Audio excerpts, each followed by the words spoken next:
Hey everybody, this is Perch. I happened to notice Rob Liefeld's. It got here's how things got kicked off in a nutshell. We're getting Avengers Doomsday, and then there are some reports, maybe they're real, maybe they're not, saying that the MCU, rather than build around Wolverine, is going to build around Cyclops and his family. That basically that's what it's going to ultimately kind of build on. Um, this got a bunch of people like, why Cyclops? I mean, is Cyclops a good character or not? It turned into this big debate about, hey, the X-Men was kind of a failing comic when it first came out. It didn't sell that well. It was in reprints and it got revitalized through Giant Size. Chris Claremont came in, introduced Wolverine and Storm, Colossus, Nightcrawler, all these new characters. And so building around Cyclops is a bad move. Feels like the big argument on this was really designed to, you know, it was just a different way to say Kevin Feige's a jackass and, the MCU doesn't know what it's doing and fuck Disney is kind of where it came on. I think building around Cyclops makes sense, or the Summers family. I mean, why not? I don't think that's a bad idea by any stretch of the imagination. It all depends on what story they do with it. But anyway, this spiraled into a lot of things. And then, you had comments about Rob Liefeld basically came in and made some comment, and I don't have the exact quote or thing here, but basically that what sold X-Men comics was that they were hyper masculine in the 80s and the 90s. I think were the words he used.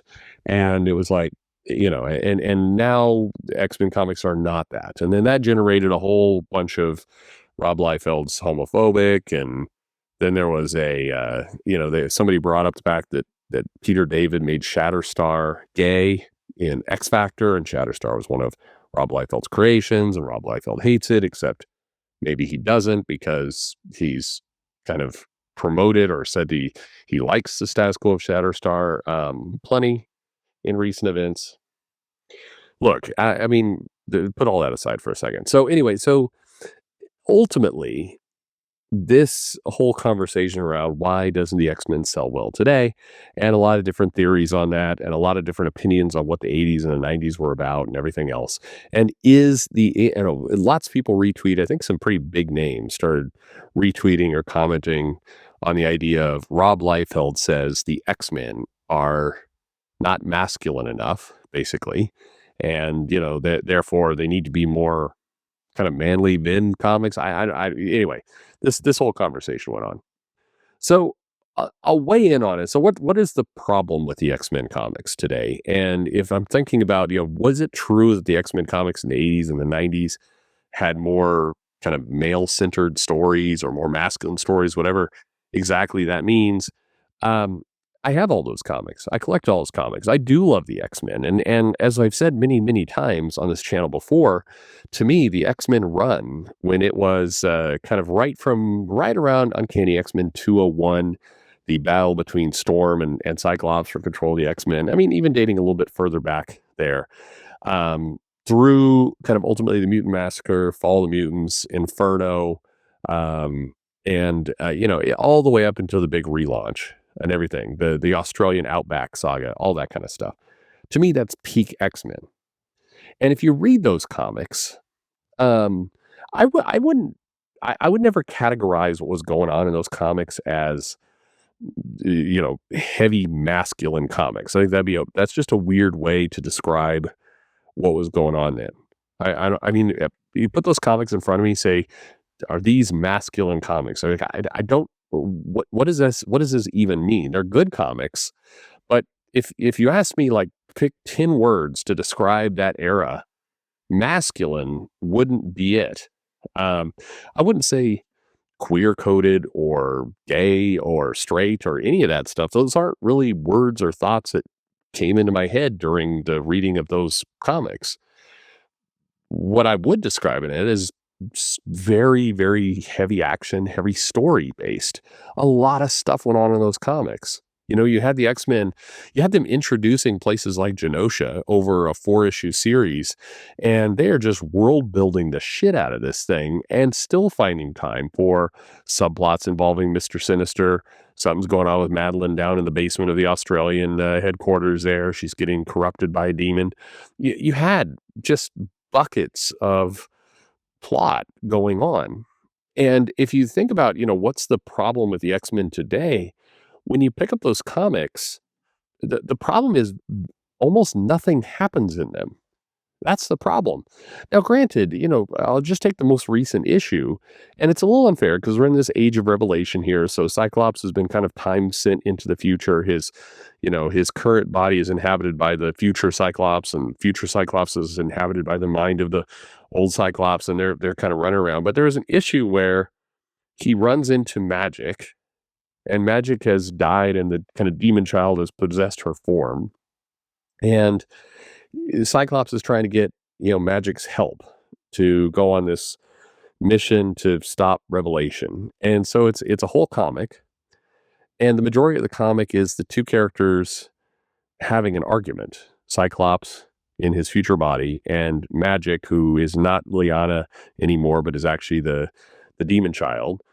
And the bulk of the comic is they're playing a game called Truce, and that truth is when it's a hard truth to take, hurts the other, and so they speak truths at each other, and then they like, oh, that wounded me, and they're like knocked on their ass when somebody's like, you're not a very good leader. I'm like, ugh, that hurt. That's the comic. This is something that during the Chris Claremont days or the Louis Simonson days, that would be 2 pages in the comic, and then there'd be tons more going on. The problem with these books, and it's been the problem for a while. I mean, you could call it decompressed storytelling, but a lot of these comics, literally nothing fucking happens. Nothing. That's the problem. It's not that they're not manly enough. It's not that it's that they're dull. And I get that there are people out there who are like, I would like an entire issue of the X-Men devoted to, Cyclops, Professor X, Apocalypse, and Magneto having a dinner party. And I'd like a full page of that comic to just be the menu at the dinner party as they're, courting heads of state in espionage. And I get that that's exciting to some people. And I also get how every now and then that could be a fun break in the action. Claremont would do the baseball game bit where, the X-Men, it's like, I mean, the Mutant Massacre was this way. They're playing baseball. And then this Morlock comes tunneling up under the ground during the middle of their baseball game going, hey, we're all getting fucking murdered over here. And this was like, this is like page 4 of that comic. We had set up the X-Men are relaxing. They're having a softball game. They're doing little shenanigans there. And then suddenly, it's like all of our guys are getting murdered. Like, we better head down into the sewers. And then they're getting their asses handed to them by the Marauders. This is all one comic. Today, and it's been this way for a while, for a long while, pages and pages and issues go by where nothing happens. And it's not like the nothing happening is particularly straight or gay or anything. It's nothing. It's dialogue. It's I'm not even calling for action. I'm calling for plot development, stuff moving forward. The Quiet Council was an interesting setup that Hickman gave us during the Krakoa era, but nothing happened. You had dozens of issues of them sitting around. It's like, there's some intrigue here. Mwah. Boy, I hope people don't realize that I'm doing something sneaky over here. I